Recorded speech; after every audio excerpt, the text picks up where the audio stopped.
Welcome back to Province Wide. People who are victims of crime often say that they have no voice in a system that seems to focus on the offender. You're about to meet one of those people tonight and hear about a group that helps victims put their lives back together.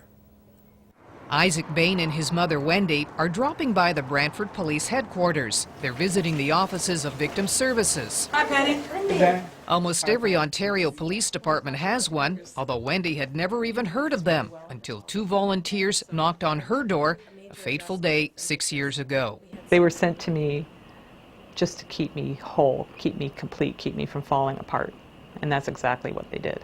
It was November 15th, 2003, that her son's life was changed forever. 22 at the time, Isaac had spent the night with friends listening to a band. Around midnight, he stopped by this downtown ATM to get some cash when they decided to go for drinks. I guess I passed him other drunk kids. Oh, he's a drug dealer. Let's follow him and rob him. They got $100 from me. They got upset that that's all they could get, so they tried to kill me. When the thieves weren't happy with just $100, Isaac's withdrawal limit, one of the teens dragged him behind this bar across the street, where he was savagely beaten, the attacker using a concrete block. And then he apparently took the cinder block and dropped it on his head. Police say anywhere between 6 to 8 times. Wendy says the attacker, a 15-year-old offender, took Isaac's cell phone, wallet, and watch. He went to a party that was a couple of blocks away and was bragging at the party that he was using the cell phone of a dead man. About 6 hours later, a neighbor found Isaac lying in a pool of blood, unconscious and close to death.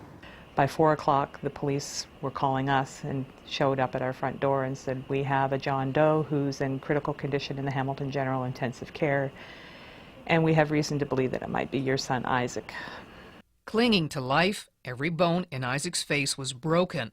The swelling was so bad they could hardly recognize him. He had basal skull fracture, he had lacerations under his eye, his lip was cut. He had a huge dressing on the right side of his head because of that's where all the lacerations and the injuries from the cinder block were. Just as police were leaving her home, two volunteers with Victim Services arrived. I was sort of shocked at first because there's strangers coming into my home, and he said, "Wendy, believe me, you need them." While Wendy's husband went with police to the hospital, the volunteers kept her busy. Making sure that my other sons were notified, other people that I needed to have around me were notified so that they could come. They kept me talking about the things that were most precious to me, such as my sons.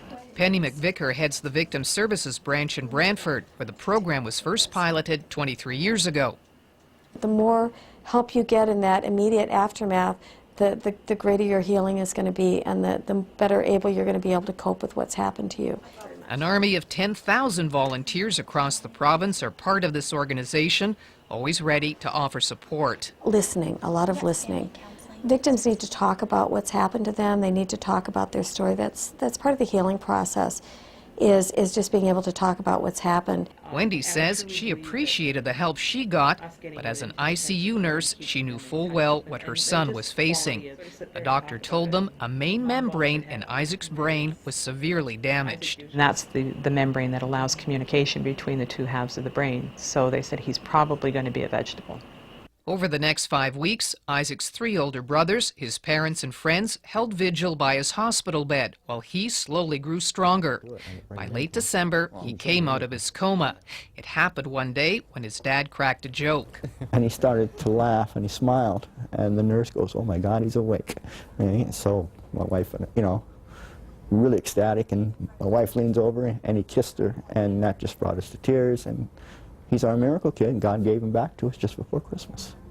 A few days later, Isaac was moved to Paris Willett Hospital for complex care.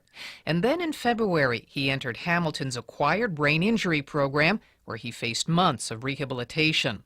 The brain injury has left Isaac speaking with a slur and trouble recalling many events after the attack. But with his family's help, he followed the investigation. Brantford police charged a 15-year-old with attempted murder. Because he pleaded guilty, there was no trial. Wendy says each member of the family got to write an impact statement with the help of a Victim Services volunteer.